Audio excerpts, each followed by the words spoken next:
Bonjour à toutes et à tous et bienvenue dans Chasse Patate, le podcast du groupe Eto qui décrypte l'actualité cycliste.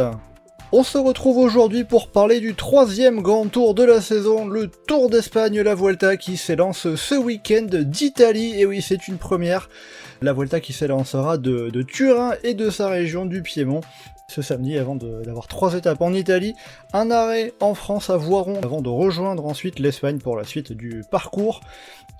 Et de plusieurs grands noms au départ, avec un seul ancien vainqueur, en l'occurrence Sepp Kuss, mais aussi un certain Jonas Vingegaard par exemple, qui revient pour tenter d'aller chercher une victoire sur la Vuelta, ou du côté de l'équipe UAE, une doublette Almeida-Ayuso, et pas mal de petits outsiders par-ci par-là.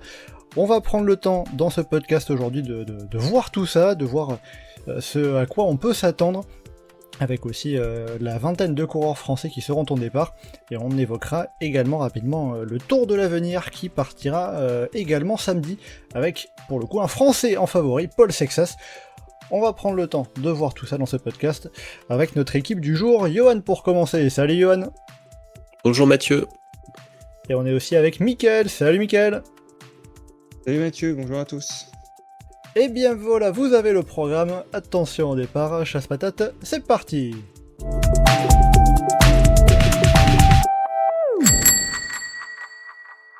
Alors déjà pour commencer, on va parler du parcours déjà qui sera proposé aux coureurs de cette Vuelta. Donc je l'ai évoqué en introduction, on aura un départ qui se fera d'Italie, de la région de Turin, avec 3 étapes dont une arrivée au sommet particulière, on va dire, à Limone et Piemonte. Puis ensuite on rejoindra la France avec une arrivée sur la 4e étape à Voiron, passant par Montgenèvre et le col du Lautaret. Et puis dès la 5e étape, 100 jours de repos au milieu, on sera en Espagne pour un chrono par équipe à Figueres, tout près de la frontière, dans le nord de la Catalogne. Et puis on aura ensuite, on démarrera vraiment pour de bon la montagne avec un passage notamment en Andorre. Puis au total, je vais pas vous lister toutes les étapes de montagne, mais on a quand même 10 arrivées au sommet au total sur cette Vuelta, et quand même, on va pas l'oublier, une étape de montagne qui n'arrive pas au sommet. Voilà, c'est peut-être un petit peu traditionnel, on va dire, entre guillemets, pour la Vuelta. Johan, qu'est-ce que ce parcours t'inspire, toi ? Alors, personne n'est surpris, c'est la Vuelta, ça empile des courses de côte de manière un peu incohérente et pas forcément pertinente. Il y a eu des parcours pires, là il y a des étapes sympas où on se dit il peut se passer des choses, parfois il y a pas des enchaînements vraiment de col, mais en tout cas des difficultés un peu plus éloignées de l'arrivée. Il peut se passer des choses, il y a des espaces pour qu'il se passe des choses. Après la dernière semaine est catastrophique.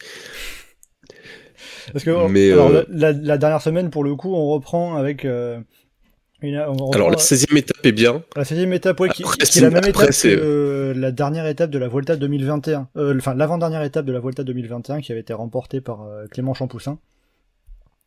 Et après, on a une arrivée au sommet à l'Alto del Morredero, 8,8 km à 9,7%.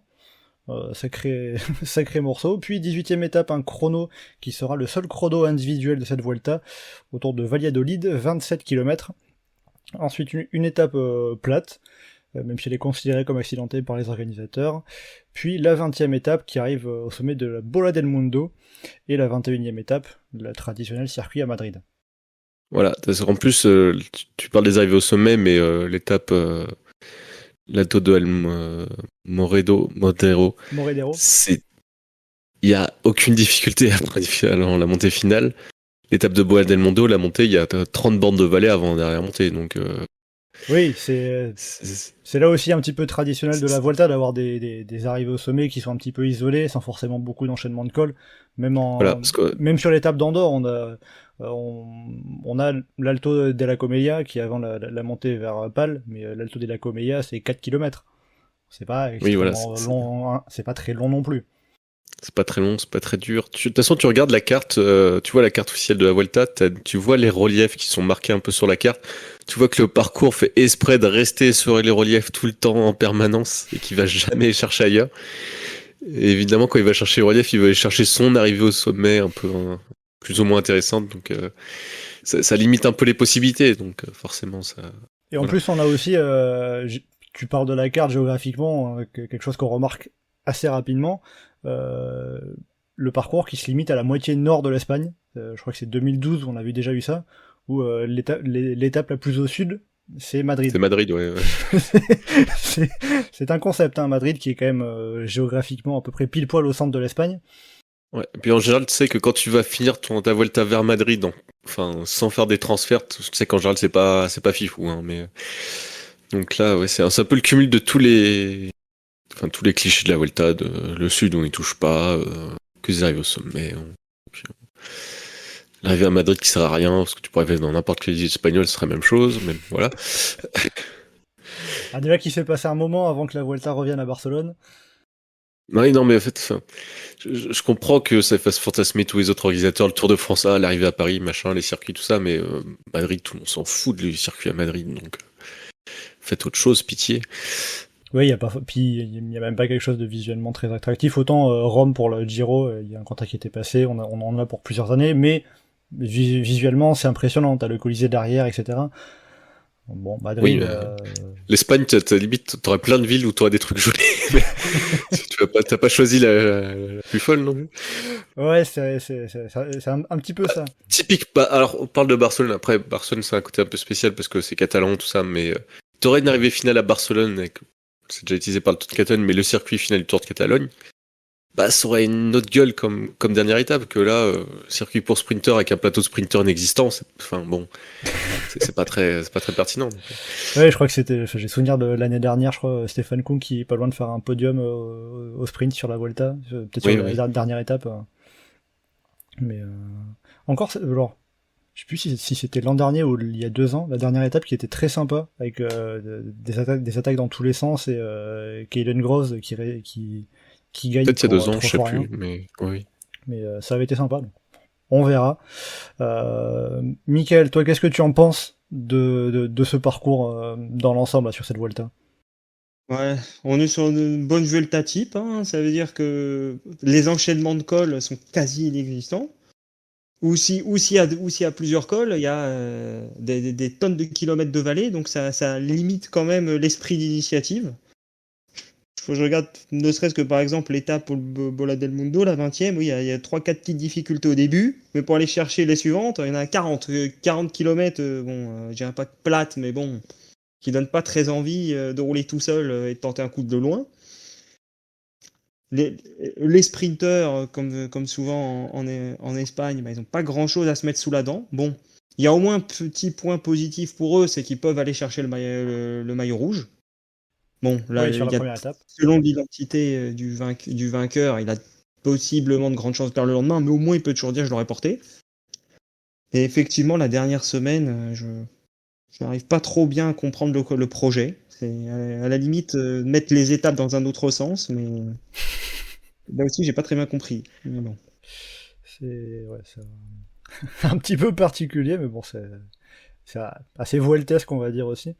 Alors vous avez tous les deux pointé le fait qu'il manque d'enchaînement de cols, on va dire. Il y a peut-être une étape où je peux en identifier un, avec l'arrivée à la Farapona, où on a le Puerto de San Llorencio. Mais ensuite, la montée de la Farapona, c'est quand même assez long, et il y a quand même une bonne portion qui peut être un petit peu pas très favorable aux attaquants, aux grimpeurs derrière. Mais est-ce qu'il n'y a pas aussi en Espagne peut-être un peu plus de difficultés pour avoir des enchaînements de cols qu'on peut en avoir en France, en Italie Oui, mais non, parce que c'est quand même extrêmement long terme. Typiquement, l'endroit où les enchaînements de cols c'est plus facile à faire, c'est vers l'Angliru, et ça fait pas d'effort particulier pour avoir des enchaînements de cols, donc après, déjà faut arrêter d'arriver. Après, est-ce qu'il y a besoin pour l'Angliru pour des enchaînements de cols? Non, je veux dire la région de l'Angliru, en fait. Oui, dans les Asturies. Autour de l'Angliru. Les Asturies, c'est l'endroit où tu peux le plus facilement enchaîner des cols durs et faire des vraies étapes de montagne. Ils cherchent jamais à faire des vraies étapes de montagne. Sur le moment, ils enchaînent 2 cols et c'est le max qu'ils font. À partir du moment où les organisateurs, là où les terrains sont le plus propices, ils cherchent pas plus que ça à le faire. Même l'étape de Bilbao et Pays Basque qui est accidentée, mais c'est soft, ça pourrait être pire. Ils font pas d'efforts, ils vont pas chercher à enchaîner des cols, ils vont chercher à simplement avoir leur arrivée au sommet un peu iconique. Voilà, donc après, s'ils cherchent pas les endroits où... L'Espagne, c'est plus compliqué parce que t'as pas autant de hautes montagnes qu'en France ou en Italie, et tu peux pas vraiment faire la même chose, donc ça va être plus d'enchaînements de cols de 10 bornes à l'altitude moyenne. Mais tu peux faire comme des enchaînements de cols. Là, ils cherchent vraiment pas à en faire. Donc dans l'ensemble, vous avez peur un peu que on ait des scénarios d'étapes qui se répètent un peu avec des étapes qui sont un peu identiques avec toutes ces courses de côte? Bah, pour moi, ça dépend de à quel point les baroudeurs ou le peloton va vouloir jouer les étapes en dehors de la lutte au général. Si tout le monde court de manière un peu conservative pour conserver sa place, les équipes connaissent un peu la course, pour moi ça peut être assez pénible. Parce que les courses, on va jamais s'emballer de loin dans ces conditions-là. Après, t'as pas mal d'étapes où ça commence par une bosse, où t'as des bosses un peu au milieu, où t'as des profils un peu accidentés, mais pas trop, un peu accessibles, où ça peut être joué un côté, le peloton attaque pour aller chercher victoire et avoir des courses assez débridées. Donc après, ça va dépendre pour moi plus de ça que vraiment de la capacité des leaders à s'emparer du terrain pour se dire, vas-y, je vais attaquer à 60 bornes de l'arrivée, même si après, il y a 30 bornes sur une autoroute où je peux me faire reprendre, tu vois. Mais... Mickaël, est-ce que tu as cette inquiétude, toi, d'avoir des scénarios qui se répètent ou pas forcément? Ça peut arriver. D'ailleurs, pour revenir, c'est assez drôle, c'est que celle où il y a limite le plus d'enchaînement, c'est celle de l'Angliru. Alors que que l'Angliru à lui-même, il se suffit presque. Hein, et c'est tellement dur, à la limite, on met que l'Angliru, on n'a pas besoin, limite, de mettre 2 autres cols avant. Mais bon. Ouais. Après, c'est dur d'arriver à l'Angliru sans mettre de colle avant, mais... Mais sinon, c'est vrai que pour les baroudeurs, au moins, ce qui est intéressant, et c'est un point que je trouve mieux par rapport au Tour de France, c'est que pour les étapes de montagne, elles sont jamais les mêmes au début. Prenons exemple, pour rester sur celle de l'Angliru, le début est quasi plat, voire totalement plat. Certaines, on démarre en bosse, certaines, il y a quelques kilomètres, puis on a une bosse après. À ce niveau-là, au moins, le début, c'est varié. Bon, la fin, c'est pas varié, mais le début, c'est varié. Donc ça permettra de varier dans la formation de l'échappée aussi, et aussi en même temps d'avoir autant d'étapes de montagne, fera qu'on en aura forcément qui reviendront aux échappées. C'est un peu ça. Oui, c'est vrai qu'il y a de quoi faire de gros écarts, je pense, dès la première semaine. Il y a déjà 2-3 étapes où potentiellement il peut se passer des choses, ce qui fait que dès la fin de la 2e semaine, par exemple, l'Angliru, ça peut totalement arriver à une échappée s'il y a déjà beaucoup de gens qui sont très très loin.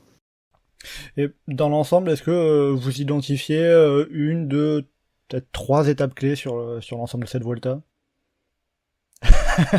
Mickaël, je vois que tu hausses les sourcils là. Déjà, on dit Angliru, déjà, c'est une étape clé. C'est tellement dur, on peut prendre tellement cher si on n'est pas en forme ce jour-là, que celle-là, elle peut faire mal. Et le lendemain, je sais, il y a aussi encore une grosse montée. L'enchaînement 13-14e étape, il peut faire très mal. Johan, est-ce que tu citerais d'autres étapes L'étape de Bilbao, pour moi, ça peut être une journée où un favori peut perdre beaucoup de temps. Ok. Là où les autres étapes, en fait, tu peux te défaire dans une bosse, mais en soi, si t'es en forme moyenne, tu peux limiter aussi à peu près la casse.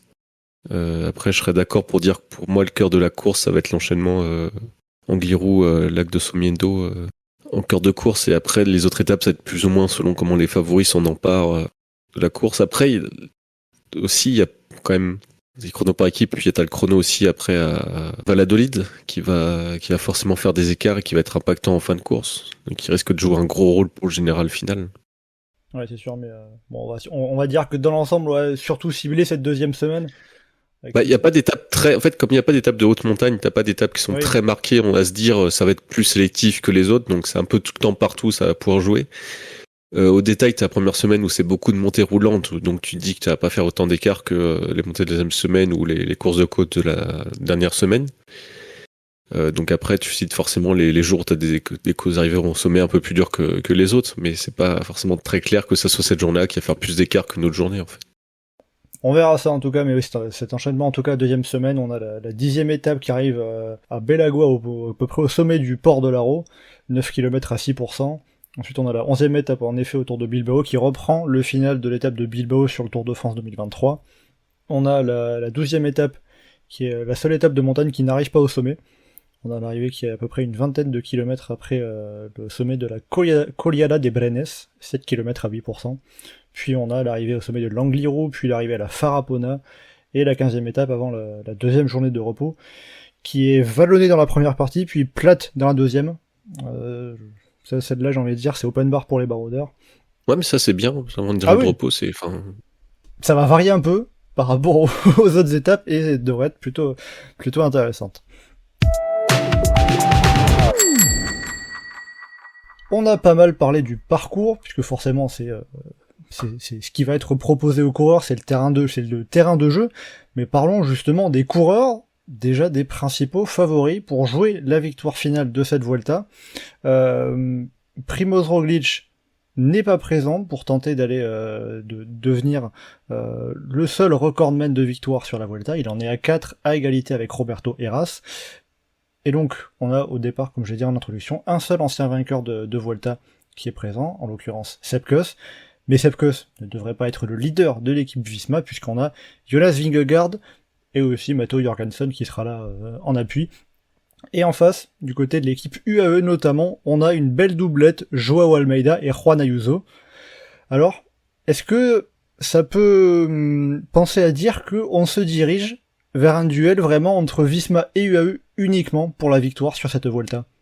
Probablement, de manière, de toute façon, c'est un peu le résumé du cyclisme d'aujourd'hui, en tout cas sur les courses par étapes, donc c'est dur de se dire que là, en plus quand tu vois les effectifs, ça va changer sur cette course.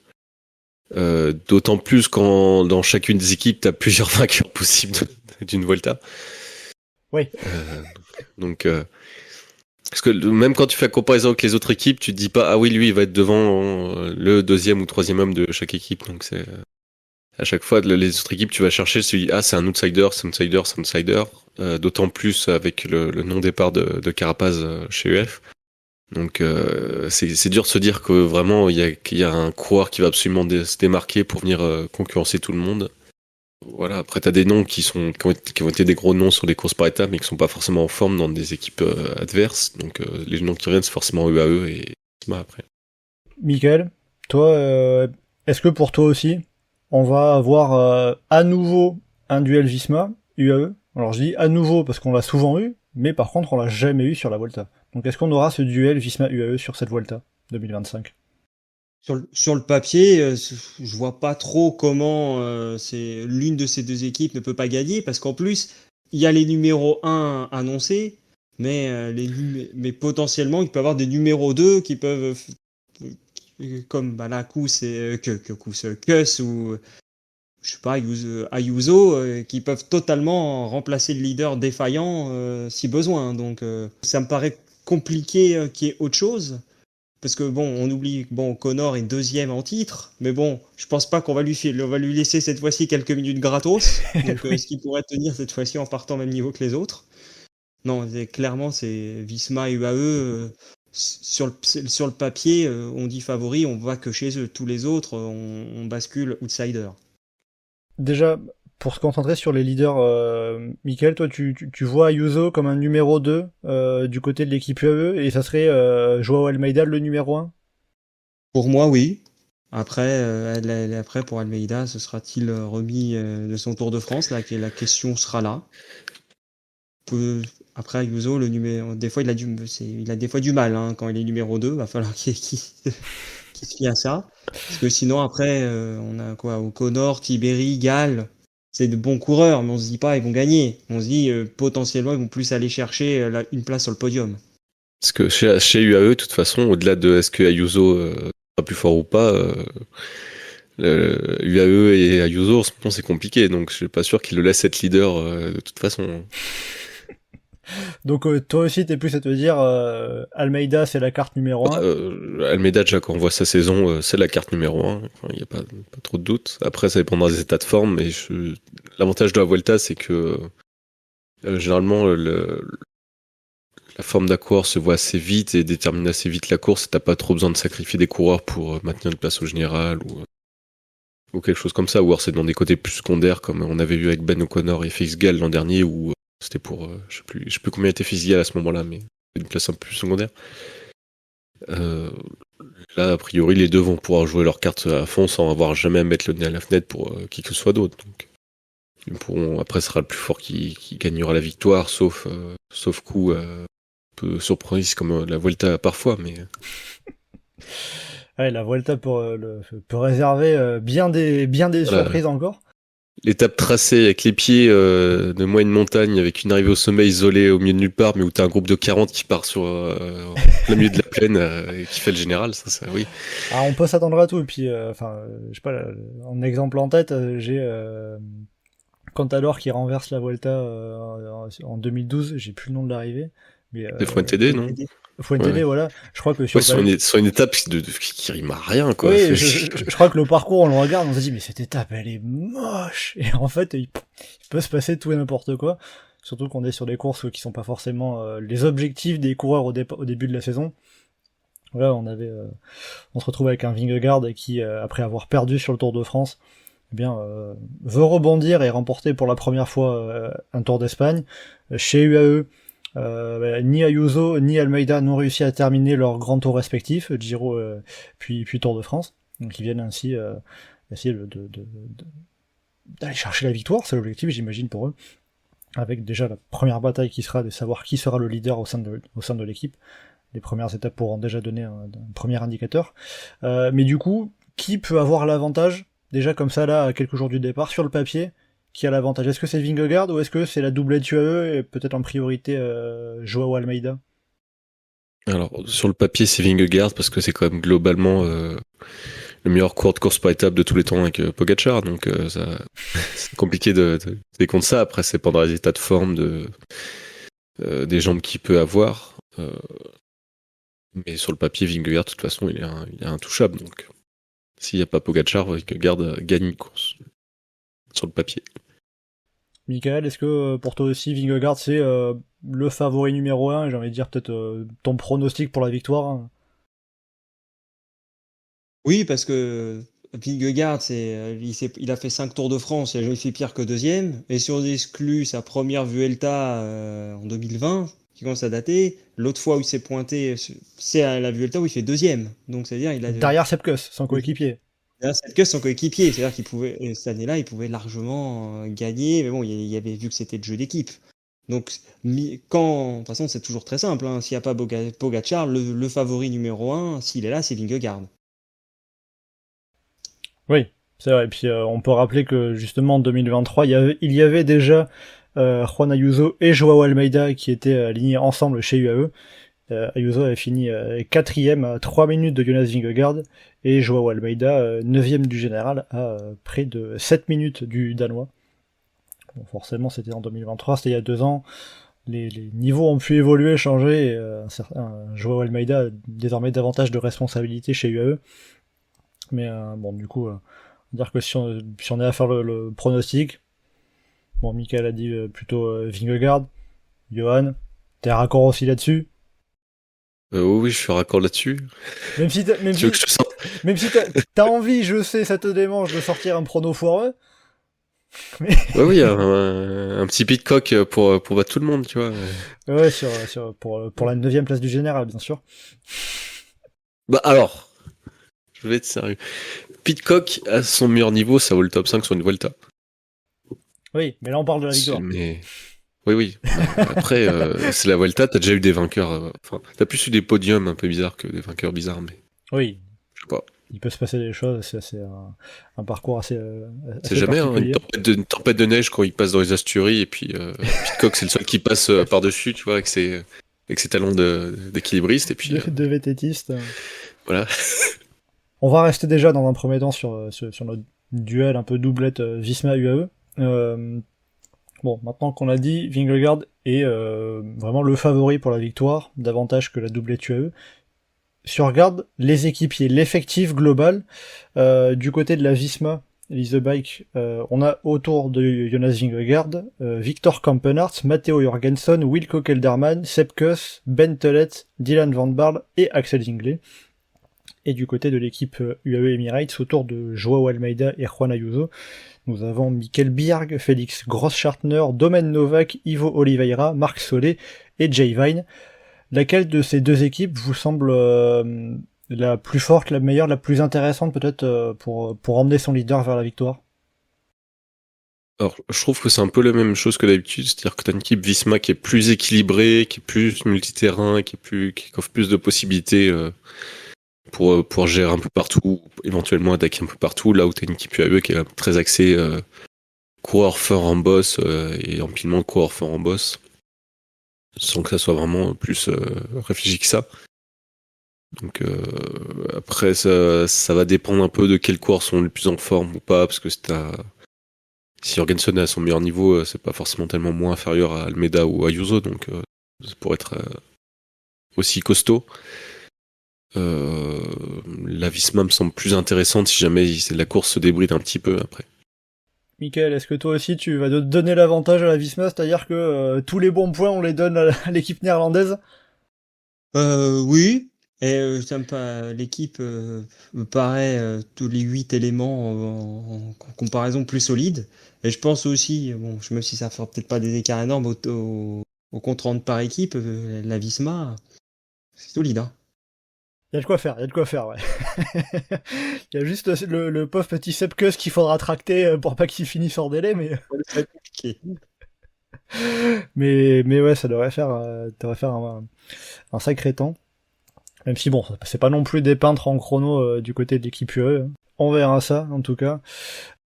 Alors forcément, on a beaucoup parlé de Visma UAE, puisque, vous l'avez dit, c'est certainement entre ces deux équipes que va se jouer la victoire finale, mais il y a quand même pas mal d'outsiders, j'en ai listé pas mal, mais je vais vous laisser évoquer peut-être ceux qui vous semblent les plus intéressants pour aller jouer peut-être un podium s'il y a une place ou qu'est-ce que vous attendez le plus en particulier sur l'ensemble de cette Vuelta derrière Visma et UAE? Bah alors, le problème c'est que t'as beaucoup de coureurs qui sont intéressants mais qui sont pas forcément en forme, donc des Inlay, des Landa qui sont des très bons coureurs, ont pas forcément des jambes folles. Un Ciccone, c'est très bien qu'il va pas tenir 3 semaines. Donc après, bah non. Ouais, mais j'ai envie qu'il réussisse à tenir 3 semaines à un moment quand même, le pauvre. Alors ça dépend. Est-ce que tu as envie d'avoir un Ciccone qui gère sa course et qui éventuellement gagne une étape, mais ou un Ciccone qui attaque tout le temps un peu en roue libre? Bah en vrai, moi j'ai envie de me dire qu'un Ciccone, s'il arrive à pas avoir de poisse, il peut finir 3ème. Oui. Et que ça peut être intéressant, quoi. Je me dis, le type, il a 30 ans, ça fait quasiment 10 ans qu'on attend de le voir jouer un général. À un moment, il serait temps que les planètes s'alignent enfin, parce qu'il a pas fait un seul top 10, le pauvre. Alors qu'il en a le niveau, en soi. Du coup, toi, c'est pas forcément de Ciccone, quoi, c'est... Bah moi, bah, je t'ai dit Pidcock tout à l'heure. Sinon, après, je regardais un peu du côté de Jayco entre Ben O'Connor et Dylan Barch, que je trouvais un duo intéressant, parce que si jamais les deux sont vraiment en très bonne forme, ça peut monter haut au général. Ça, je suis curieux. Après, sinon, moi, j'ai très peur que le podium, ça soit un Visma et UAE. Hein. Pour toi, limite, le plus probable, ça serait un podium Vingegaard, Ayuso Almeida, par exemple? Alors, j'ai très peur qu'il y ait un top 5 Visma. Oui, Mais ah oui, carrément. bah, en fait, quand je regarde la start list, potentiellement, un Ayuso, c'est un possible vainqueur de grand tour, un Almeida, c'est un possible vainqueur de grand tour, un Matteo Jorgensen, si c'est à son top, c'est potentiellement un vainqueur de Vuelta. C'est un peu son genre de course, je trouve. Donc, il suffit que Kuss, il est au meilleur niveau, puis il fait top 5, et puis voilà. Le truc, c'est qu'en fait, j'ai pas l'impression qu'en face, il y ait des coureurs qui soient très marqués pour aller chercher un podium. C'est plus des coureurs qui vont gérer le général et puis se retrouver éventuellement très haut placé. Mais je trouve que les équipes sont beaucoup orientées. On va aller chercher victoire d'étape plutôt qu'aller chercher un général. Michael, toi, est-ce que, entre guillemets, t'es aussi défaitiste que Johan à te dire, bon, bah, on peut avoir un top 5 uniquement de Visma et UAE, ou alors, tu te dis, ah, il y a tel coureur qui a un truc à jouer. Top 5, ça ferait beaucoup, c'est quand même, ça ferait peur. Mais bon. Non, un podium, oui, ça pourrait. Trois dans les 5, oui, ça peut. Les 5, ça serait très chaud quand même. Franchement, ça me ferait peur. Deux équipes, avec une équipe, on aurait au moins 3. Peut-être pas quand même, mais. Je pense qu'il y a Sur quand un même Tour plus de de France. chances que Pitcock gagne la Vuelta plutôt qu'on ait un top 5 uniquement Ah, composé de Visma UAE, quoi. À Pitcock, l'avantage, c'est vu qu'il n'y a pas des tonnes d'enchaînement de col, je pense que ça peut lui convenir pour faire un haut classement. Parce que la question qui va se poser, c'est combien de coureurs vont jouer le classement général. C'est vrai que ça se trouve, il n'y en a pas plus de 10 assez vite. Parce que, quand je disais tout à l'heure, O'Connor, Tiberi, Gall, ils ont déjà fait des performances par le passé, mais ils peuvent aussi nous faire des méchants trous d'air. Hindley, c'est vrai qu'il a gagné un grand tour, c'est qu'on oublie qu'il a gagné un grand tour, mais bon, depuis, il a quand même eu pas mal de difficultés. Et dès qu'on descend, on se retrouve. Je dis pas ça fait peur, mais pas loin, quoi. Donc, c'est vrai que le fond de top 10, je suis incapable pour expliquer. Est-ce que c'est pourquoi pas, comme c'est déjà arrivé ces dernières années au Tour d'Espagne, un coureur sur une échappée qui réussit à prendre 10 minutes et qui réussit à sauvegarder un classement correct? Non, ça me paraît compliqué. Je pense qu'à mon avis, ça va être simple. Hein. Là, il va y avoir les premières étapes et je pense que après l'enchaînement fatal, on sera de fin de deuxième semaine. Peut-être que ceux qui sont 3, 4e, 5e voudront plus conserver leur place si c'est pas UAE, Visma. Et après, les autres essaieront plus d'aller chercher les étapes si les écarts sont élevés. Après, pour reparler de Tiberi, il vient de finir deuxième du Tour de Pologne, il a fait podium à Tirreno, dans l'absolu. Si tu prends les coureurs, je sais pas si tu fais un côté un peu statistique, c'est peut-être lui dans les adversaires le coureur le plus probable pour un podium à Madrid après. Il y a de quoi faire. Moi, je m'étais noté un peu en vrac Ciccone, Hindley, Gall, Derek Guy, Ben O'Connor, Antonio Tiberi, Santiago Buitrago, même du Giulio Pellizzari, Egan Bernal, etc. Ça fait que quelques coureurs qui peuvent être intéressants. Après, forcément, je vais pas vous demander de faire le prono de fond de top 10 parce que c'est la Vuelta et on peut voir des coureurs entre guillemets improbables. Hein. Je vous rappelle Carl Fredrik Hagen a fini dans un top 10 d'une Vuelta. Et on en a plus entendu parler derrière. Et d'ailleurs, par rapport à ça, j'ai une stat pour vous. Est-ce que vous savez, parmi les coureurs au départ de cette Vuelta, celui qui compte le plus de top 10 sur la Vuelta? Parce que justement, top 10 d'étape top 10 au général, parce que je trouve que justement ça s'inscrit bien dans tout ce truc de le top 10 de la Vuelta, t'as les mecs que t'attends et t'as les mecs que t'attends pas. Bah, Godul en a 2-3. Le Gaudu en a 2, et c'est un coureur qui en a 3, et qui a d'ailleurs... Ah, c'est tout oui, et qui a d'ailleurs à chaque fois 7ème. Christian Rodriguez. Non, c'est bien un Espagnol qui a 10 participations. C'est Landa. Non, c'est pas Mikel Landa. Mikel Landa... Non, c'est pas Jésus. Non, c'est pas Herrada. Non, peut-être pas quand même. David de la Cruz. Mikel Landa a 2 top 10. Et ouais, c'est David de la Cruz qui l'a fait en 2016, 2020 et 2021. Et on a un autre coureur que j'avais oublié, dont on a parlé tout à l'heure déjà, qui lui est peut-être un peu moins improbable, on va dire, puisqu'il a même fait, il a fait 4ème en 2017, 7ème en 2019 et 10ème pardon aussi au milieu en 2018.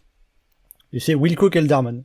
Donc ça remonte un petit peu, mais voilà, c'est juste pour la stat que j'avais trouvé assez marrante de me rendre compte que ah oui, c'est David de la Cruz qui au départ de cette Vuelta a le plus de top 10 au général.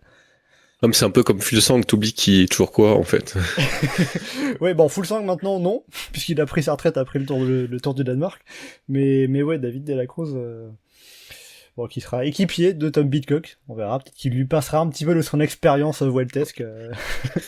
On verra. Ça change du Tour de France où t'as plus 2 coureurs qui ont fait 5 top de 5 ou 6 top 2. Oui, voilà. Oui, bah oui, forcément, la Vuelta c'est moins un objectif, donc il y a moins de coureurs aussi qui reviennent souvent. Et puis vu qu'on n'a pas Primoz Roglic, bah, c'est un petit peu Oui, plus vu que t'as plus Valverde avec ses cartes de participation. Là. Ouais. Bon voilà, en tout cas pour le général, et je pense que il y a moyen que il y a un coureur qu'on n'est pas forcément imaginé qui finisse comme ça, 6ème, 7ème, 8ème du général, parce que c'est la Vuelta, évidemment. C'est qui le Jorgan Gegat espagnol, du coup, cette Vuelta? Alors pour le coup, je vais me laisser de côté, je vais faire appel à nos, à nos suiveurs des équipes espagnoles. Mais j'ai envie de te dire un Pablo Castrillo, Ouais. qui a fait top 10 au Tour de Suisse, par exemple, et qui avait fait une Vuelta l'année dernière absolument dantesque. Il peut finir comme ça dans le top 10 et j'en serais pas non plus extrêmement surpris, tu vois, par exemple. Bon, un petit mot sur les Français quand même aussi. Au départ de cette Vuelta, il y en a 19, à moins qu'il y ait des changements de dernière minute dans les équipes annoncées. Au départ, chez Arkea BNB, on a Victor Guernalec, Léandre Lozoué, Pierre Thierry et Louis Roulant. Chez Cofidis, Brian Cocard et Paul Ourselin. Chez Decathlon AG2R La Mondiale, Bruno Armirail, Léo Bizieux, Jordan Labrosse et Nance Peters. Chez Groupama FDJ, Clément Brasafonso, Rémi Cavagna, David Godu, Thibaut Gruel, Guillaume Martin-Guillonnet, Rudy Mollard et Brio Roland. Et dans les autres équipes, on a Julien Bernard de Lidl Trek, Valentin Paré-Peintre de Soudal Quickstep et Axel Zinglet, on en a parlé, de Visma Leasebike. Donc, parmi ces 19 coureurs français qui sont au départ de ce Tour d'Espagne, qu'est-ce que vous attendez en particulier déjà, même est-ce que vous avez des attentes? Ou est-ce que vous êtes juste à vous dire on verra bien et j'en attends pas grand-chose, j'attends juste d'être ravi quoi, de ce que je vais pouvoir voir. Non, bah déjà ça vient avec du beau monde, t'as quand même des beaux coureurs qui viennent, en plus on a un peu pour tous les terrains. T'as des coureurs éventuellement pour la montagne, même à la pédale, pour faire des belles choses avec des Paré-Peintre, des David Godu, peut-être Léo Bizieux, on verra s'il est dans la même forme que sur le Tour de Burgos. T'as des coureurs qui peuvent faire des choses au sprint, t'as des Cocard, t'as des Zinglet. Et du coup, après, pareil, t'as plein de coureurs qui peuvent faire des belles choses en baroudeur, qui peuvent aller gagner des étapes. Donc, en soi, il n'y a pas de raison de pas espérer des victoires d'étapes, peut-être des classements généraux intéressants. Peut-être que Guillaume Martin sera son top, qui fera son top 10 classique. Honnêtement, on devrait voir les Français, présents à l'attaque, dans les pelotons un peu partout, tout le temps. Donc, il y a pas, sauf s'il y a une débandade ou une course ratée, mais sinon, on devrait voir des choses intéressantes. Michael, est-ce que toi aussi t'es un peu hypé de te dire, alors certes on n'a pas forcément le grand favori côté français, peu importe le domaine, mais il y a plein de coureurs qui peuvent rendre la course intéressante à suivre? Oui, bah pour le général, ça risque d'aller vite, hein. Mis à part Martin et Godu, et encore, je sais même pas s'ils vont vraiment le jouer. Je vois pas trop qui va trop le jouer. Alors, Paré-Peintre, je suis curieux de savoir si vraiment il est à son top, tu sais, en côté progression, au fur et à mesure de la saison, ce que ça peut donner sur un général. Oui, parce qu'à la limite, Valentin Paré-Peintre, c'est peut-être la Vuelta qui peut être le plus facile, entre guillemets, à jouer pour lui, pour un général. Dans le sens où ça va être moins nerveux, il va moins se perdre sur des étapes de plaine, etc. On sait que par son gabarit, ça peut être plus compliqué, quoi. Après, faut voir si Soudal, est-ce qu'il y a quelqu'un qui va se dévouer pour le général, ou ils vont se dire, on va full baroudeur, donc ça faut voir. Pour les autres, pour les Français, je vois qu'Arkea, c'est simple, ils envoient en gros que des jeunes, donc je pense que c'est presque plus pour apprendre et essayer d'aller dans les échappées que pour autre chose. Franchement, t'as un peu l'impression que c'est une Conti, tu sais, une DN1 qui est venue pour faire la course avec le peloton pro, quoi. Il y a 6 coureurs éligibles au maillot blanc, ça va pas arriver très souvent dans les grands tours, hein. Donc après, les étapes, ça va là où on va les attendre. Après, côté jeune français, justement, je Bizieux, il va pouvoir apprendre un peu. Je ne sais pas trop quoi en attendre, se montrer. Armirail pour le contre-la-montre. Je pense que c'est lui qui peut nous faire la meilleure performance. Et sur les sprints, je pense que les sprints purs, vous me direz, il n'y en a pas beaucoup, donc c'est ça l'avantage pour eux. Oui. Zinglet et Cocard, peut-être, sur des étapes où il y a un peu de sélection et qu'il reste un peu de monde, peut-être rester là, mais bon. Le problème, c'est qu'il y a un Danois qui peut très très vite les embêter. Oui, il y a un certain Mats Pedersen. On pourrait y revenir tout à l'heure. Puis tu parles des sprints, peut-être on peut voir un top 5 de Thibaut Gruel par exemple, vu le plateau, du côté de la Groupama FDJ, il y a peut-être un coup à jouer. On verra. Lui qui sort de 2 top 5 sur le Tour de Pologne. Donc on peut le rajouter à toute cette liste de coureurs français intéressants à suivre, et surtout de jeunes français, parce que c'est souvent un peu l'habitude qu'on a d'avoir des jeunes qui, comme premier grand tour, font la Vuelta pour découvrir ce que c'est un grand tour sans trop la difficulté qu'il peut y avoir sur le Giro, le Tour de France, etc. Donc, Ouais, mais après, ça c'est surtout le cas d'Arkea, mais sinon, c'est à peu près équilibré. T'as quand même pas mal de cadors français installés. Aussi, oui, bien sûr. Et donc on va se dire quoi? Objectif, pronostic plus qu'objectif. Pronostic, 1, 2 victoires d'étape? 3. 3, ok, oui, t'es positif, mais c'est bien, on aime. On a des très bons coureurs, on a des très bons baroudeurs. T'as des gars comme Armira, c'est quand même incohérent, qui n'a jamais gagné d'étape encore sur un grand tour en baroudeur. Là. Ouais. La force qu'il a. T'as des Cavagnac pareil qui peuvent faire des coups, t'as Rudy Mollard qui est plutôt en forme, t'as Godu qui peut-être va être en forme, t'as Valentin Paré-Peintre s'il joue pas le général en montagne dans une échappée, t'as pas forcément grand monde qui va pouvoir le battre, enfin t'as plein de coureurs partout, pas mal.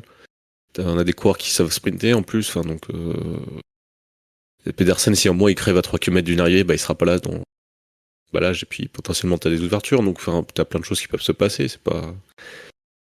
surtout qu'on va pas forcément avoir le côté les équipes vont être très focus sur un général autour d'un leader, tout ça, et probablement que tu auras qui sera un peu une grosse liberté pour attaquer, donc 3 victoires ça me semble pas c'est optimiste, mais ça me semble pas non plus absolument délirant.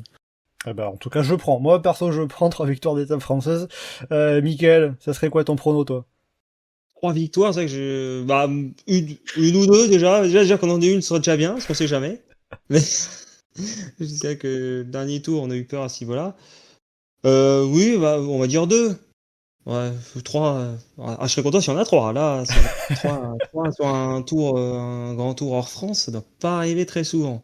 2, parce que disons que généralement, hors Tour de France, les 2 autres grands tours, c'est plus propice pour les échappées. Et là, effectivement, on en a pas mal de coureurs qui sont dans cette range. Voilà, j'ai plus le mot en français, voilà, parce que c'est dire ça. Bon, malheureusement, ce sera pas. Et peut-être Guillaume Martin jouer le maillot à pois, parce que malheureusement, pour gagner l'étape, ça sera dur. Mais pourquoi pas jouer le maillot à pois, ça peut être un truc sympa pour lui. Oui, il l'a déjà remporté en plus, le maillot à pois, Guillaume Martin Guillonnet, sur la Vuelta, maillot blanc à pois bleu sur la Vuelta. Donc on verra. En 2021, 3 victoires d'étape françaises. Sur la Vuelta? Ouais, Sénéchal, Bardet, Champoussin. Ah oui, Sénéchal qui avait gagné une arrivée au presque sprint, parce que c'était le bordel. Oui, il devait faire le poisson pilote. Ouais, c'était Jacobsen qui avait chuté dans le final, enfin c'était... non, peut-être pas Jacobsen, je sais plus. C'était un foutoir, un sacré bordel, mais ouais. Sinon attends. 2018, 1, 2, 3, 4, 5 victoires françaises. Oh! Ah, mais il y avait Thibaut Pinot. Ouais, mais c'est 2 étapes après. Il en ramène déjà 2. Ah oui. Avec Rudy Mollard qui avait porté le maillot de leader et tout. Ah oui, c'est vrai. Ah, c'était le feu, là. Ouais, bah c'était pas le... C'était pas ce tour-là où Tony Galopin fait top 11, en général? C'est possible. Et celui-là, 2018, oui. Ouais, c'est le point de départ du top 11. C'est le point de départ originel. Bref, en tout cas, vous êtes plutôt optimiste. Moi, dans ma tête, je m'étais dit, au moins, une victoire de Valentin Paré-Peintre. Je me dis, ça peut bien lui coller sur la Vuelta.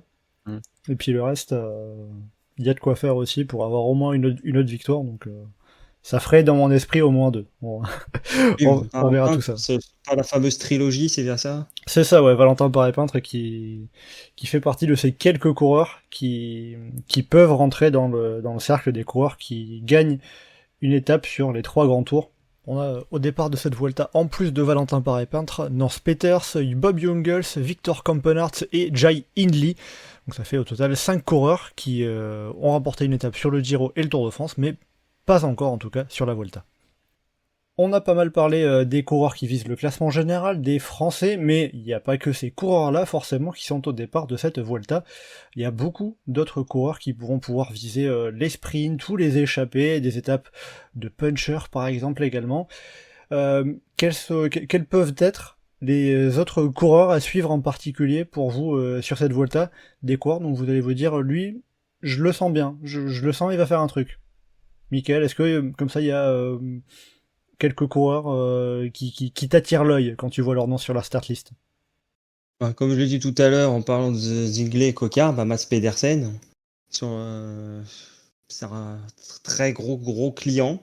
Pour moi, il peut tout à fait, si ça tourne bien, il peut bien claquer 3-4 étapes faciles. Et voire pas que des sprints en plus. C'est pas que des sprints, donc, c'est l'avantage. Donc, Petit aparté au passage, au moment de, je vous fais ça au moment du montage du podcast, parce que lorsqu'on a enregistré ce podcast, l'équipe Alpecin de Koenig n'avait pas encore présenté son équipe pour la Vuelta, et il y aura un certain Jasper Philipsen. Donc on n'aura pas que Mats Pedersen comme grand favori pour les sprints, on aura aussi, et même peut-être davantage encore, Jasper Philipsen. En tout cas au moins un joli duel en prévision entre Jasper Philipsen et Mats Pedersen pour les sprints. Il y a effectivement d'autres sprinteurs, mais c'est vrai que quand je vois, c'est Vernon, Van Unden, éventuellement Viviani, c'est bon sprinter. Viviani, ça, mais c'est où Viviani, c'est quand même un peu moins bon qu'avant. Mais c'est pas les sprints du Tour de France, quoi. On descend de quelques crans quand même, quoi. Et il y en a pas beaucoup non plus. C'est vrai que parfois que le parcours, c'est que c'est pas très très motivant quand même. Ouais, on a quatre étapes qui semblent pouvoir revenir au sprint, au sprinter, 4 étapes de plat. Après, est-ce que ces 4 étapes finiront bien au sprint? C'est encore une autre chose. Mais c'est bien, il y a un sprint qu'ils ont mis après un contre-la-montre, histoire que tous les boarders soient bien frais pour attaquer. ouais, la 19e étape en plus, étape quasiment toute plate, au lendemain du chrono, avant la Bola del Mundo, c'est-à-dire que là c'est porte ouverte, les baroudeurs non grimpeurs, c'est aujourd'hui, c'est dernière chance, hein. Vraiment. Il y aura de quoi faire. Est-ce que t'as d'autres noms, Michael, qui te viennent là, intéressants? Là, comme ça, parce qu'après on va dire après c'est en fonction de ce qui va se passer des baroudeurs, pourquoi pas oui, je crois que des Espagnols, Pablo Castro qu'on parlait tout à l'heure, peut-il nous refaire le même tour que l'année, peut-il nous aller chercher des étapes? C'est une bonne question. Ce qui me permet de dire que Kern Pharma, c'est quand même dur quand même à gagner, faire le tour, faire la Vuelta de l'année dernière et pas pour pouvoir revenir cette année. J'avoue, c'est dur pour eux. Officiellement, la raison qui est avancée officiellement, c'est de pouvoir faire une rotation entre les équipes, entre les invitations pour les équipes pro team espagnoles, sachant qu'elles sont 4. Mmh. L'année dernière, c'était Kern Pharma et Euskaltel Euskadi. Cette année, c'est Burgos BH et Carraroral. La 3e wildcard disponible, elle est revenue à une équipe non espagnole du coup, en l'occurrence Q36.5 pour Tom Pidcock. En tout cas, c'est l'explication qu'on a plus ou moins officielle de cela. Mais oui, en effet, forcément, l'année dernière, ils ont gagné, je crois, 3 étapes, parce qu'avec Pablo Castrillo et Urco Berade aussi. Et là, tu ne peux pas revenir sur la Vuelta, c'est un petit peu dur, j'imagine. Johan, est-ce que y a d'autres noms en plus que t'aimerais souligner avant le départ de cette Vuelta? Lorenzo Fortunato chez Astana.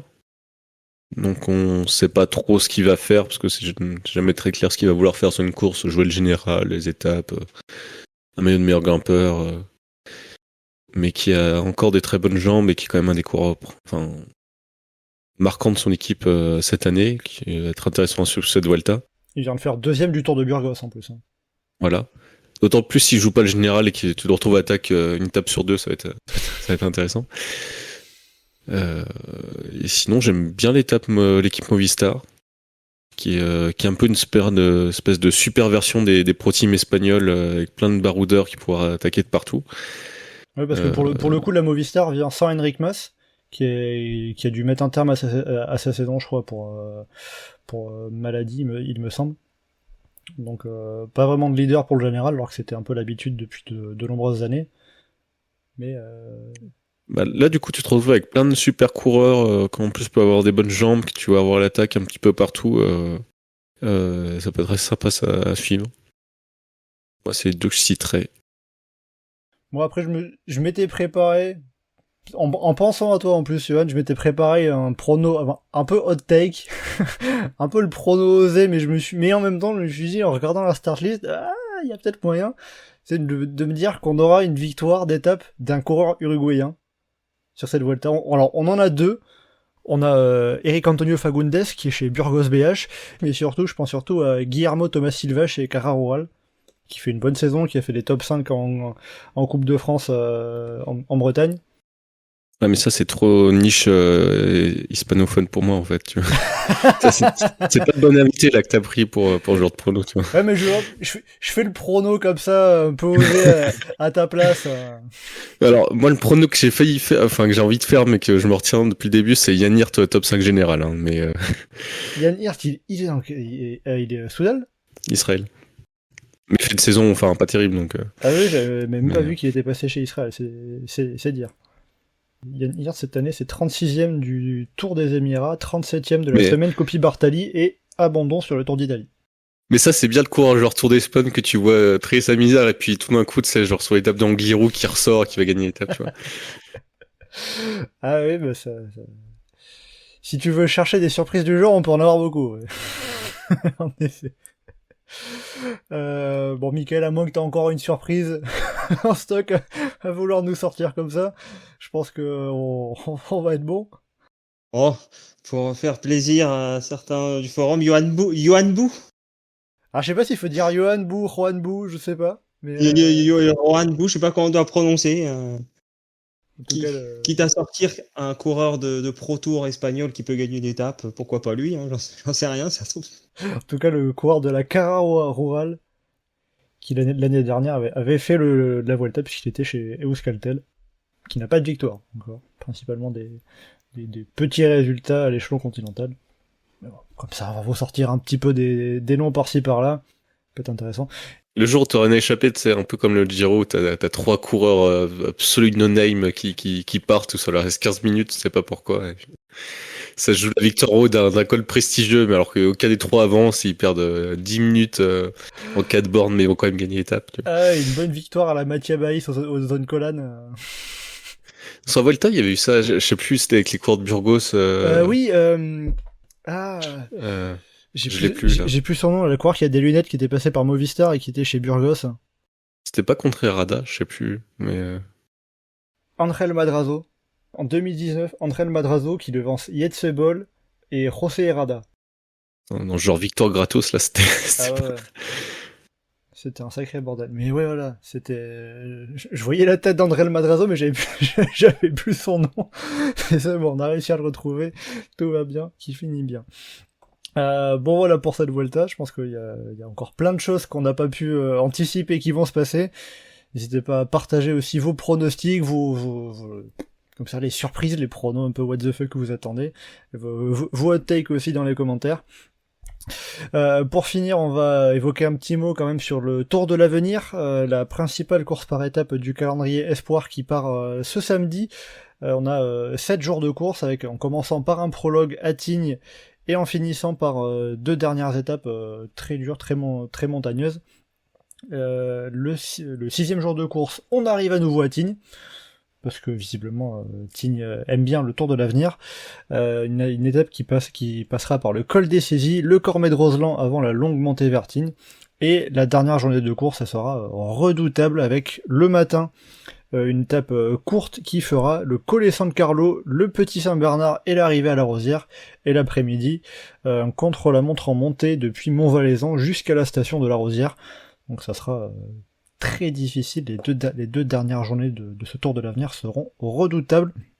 Il y a beaucoup des principaux noms du calendrier Espoir qui sont au départ. On va dire entre guillemets les principaux noms qui manquent parmi les coureurs U23, c'est ceux qui sont en World Tour, comme on a par exemple Léo Bizio qui est au départ de la Vuelta, qui est en âge de faire le Tour de l'Avenir, il est Espoir 2e année. Mais il a décidé de ne pas participer à des courses espoirs maintenant qu'il est en World Tour. Mais donc on a beaucoup de noms qui sont au départ. Je vous renvoie, si vous voulez, à la présentation détaillée sur le forum de notre amie Dana H, qui vous a listé un petit peu toutes les équipes et les principaux noms à savoir, et en tout cas il y en a beaucoup.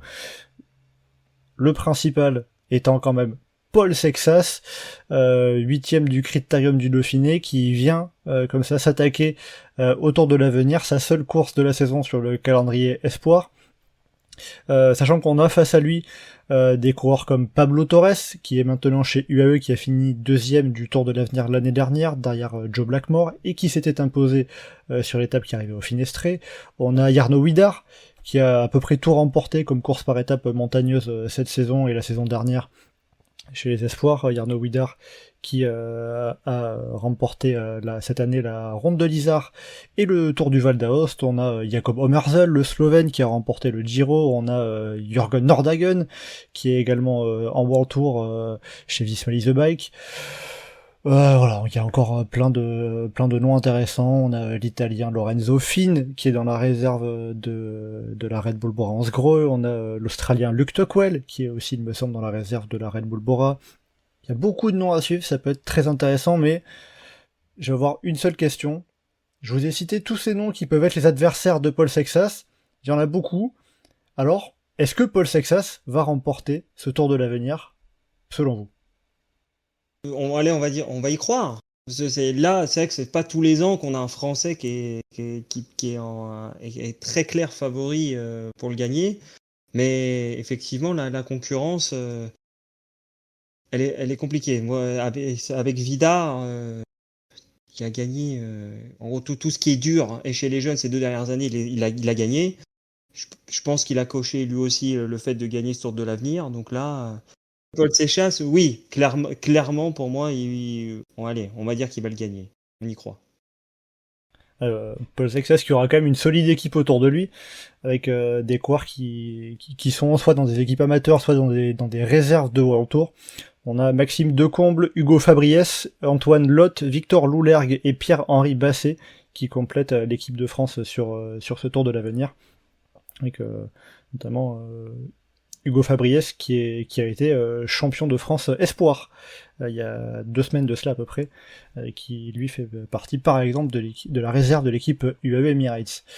Johan, est-ce que Paul Sexas donc va remporter ce Tour de l'Avenir, oui ou non pour toi? Alors le Paul Sexas du Dauphiné gagne le Tour de l'Avenir, ça y a pas trop de doute là-dessus. Après c'est à voir sa forme. Je pense pas qu'il y aura trop de coups de Trafalgar où il se fera piéger, qui se fera. Ouais. Je pense que s'il est fort, il gagne, et qu'il a la force pour gagner, il gagnera. C'est le net favori, c'est le coureur favori. Après, il y a des très bons coureurs en face, donc il faudra quand même qu'il soit vraiment costaud. Et parce qu'il y en a en face qui sont capables de faire des Jarno Widar, des Pablo Torres, capables de faire des très grosses perfs régulièrement. T'as des coureurs qui montent en forme, je sais pas, un Jamie Meehan, je suis curieux de voir ce qu'il va faire par exemple, après son Tour de l'Ain. Nordhagen a l'air pas mal, enfin il y a plein de coureurs qu'on a en bonne condition, donc il va quand même falloir se montrer fort et pas trembler face à la concurrence. Ouais, il y aura de quoi faire, puis c'est vrai que tu évoques le Paul Sexas du Dauphiné qui a fait top 10, qui est devenu le plus jeune coureur à faire top 10 d'une course par étape pour un tour. On peut aussi dire le fait que Paul Sexas, depuis le championnat de France, il n'a pas couru. Il aurait dû courir le Tour de l'Ain, mais il a dû déclarer forfait dernière minute à cause d'une maladie. Donc on a peut-être un petit peu plus d'incertitude sur sa forme. Et puis il y a peut-être aussi... Oui, parce qu'il a fait le Tour de l'Ain, il aurait suivi Utebrooks et... On aurait eu... Tu dis, bon, ok, d'accord, il va gagner, mais... C'est bon, il met 5 minutes à Nordhagen, ça va... Mais oui, voilà, il y a cette interrogation, et puis aussi l'interrogation de...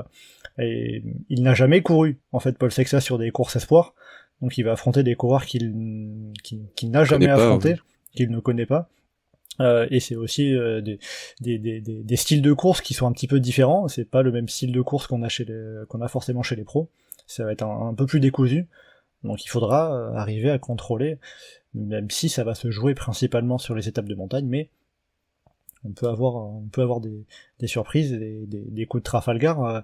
L'année dernière, Pablo Torres, il est à quelques secondes de tout renverser sur la dernière étape. Il finit, je crois qu'il remporte la dernière étape au sommet du Finestré avec plus de 3 minutes d'avance. Et il finit à 12 secondes de Joe Blackmore. Donc, il peut se passer beaucoup de choses. Et cette semaine, elle va être assez intense. Est-ce que comme ça, pour finir, vous êtes plus hypé par le Tour de l'Avenir ou par le Tour d'Espagne, qui commence tous les deux ce samedi? Pour moi, c'est un peu à part égale. Ça va dépendre de la course, de comment ça se déroule. Le Tour de l'Avenir a quand même pour lui que c'est assez dispersé dans le leader. T'as un peu de leader intéressant de partout. T'as plein de coureurs intéressants à suivre un petit peu de partout qui peuvent se révéler. Les anciens vainqueurs du Tour d'Italie, Espoir, du Tour du Val d'Aoste. Donc tu peux avoir des choses intéressantes dans le côté où t'as pas d'équipe très dominante en fait qui va venir sur le Tour de l'Avenir. Et potentiellement ça peut fuser un peu de partout, il se passer plein de trucs, des révélations. Donc ça côté plus intéressant que ça soit Vuelta. Après la Vuelta a quand même pour elle que, mine de rien, c'est comme Tour de France en fait. Même si c'est moins bien, c'est mieux. C'est un grand tour, quoi. C'est un grand tour, t'as les enjeux, t'as la pression, dès qu'il se passe quelque chose, ça a plus d'importance. Donc si pour un peu que la course soit intéressante, en fait, tu vas suivre, en fait, tu vas commencer à suivre la course. Après, c'est sûr que si la Vuelta commence et que t'as que des courses de côte avec des pelotons groupés, où ça arrive à 15 sprints à 30 et une fois sur deux, c'est Mats Pedersen qui gagne sur une arrivée au sommet, oui, ça va être nul, quoi. Mais ça va dépendre forcément de la course. Le fait qu'il y ait ça va donner un repère aux Français pour pouvoir suivre le Tour de l'Avenir, ça va aider.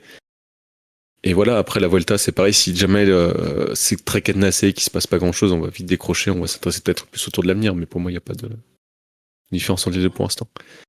Faudra arriver à se faire un petit peu sa petite programmation pour soit suivre les deux courses en même temps, soit se dire, bon, d'abord je fais le Tour de l'Avenir, après le Tour d'Espagne. Il y aura de quoi faire.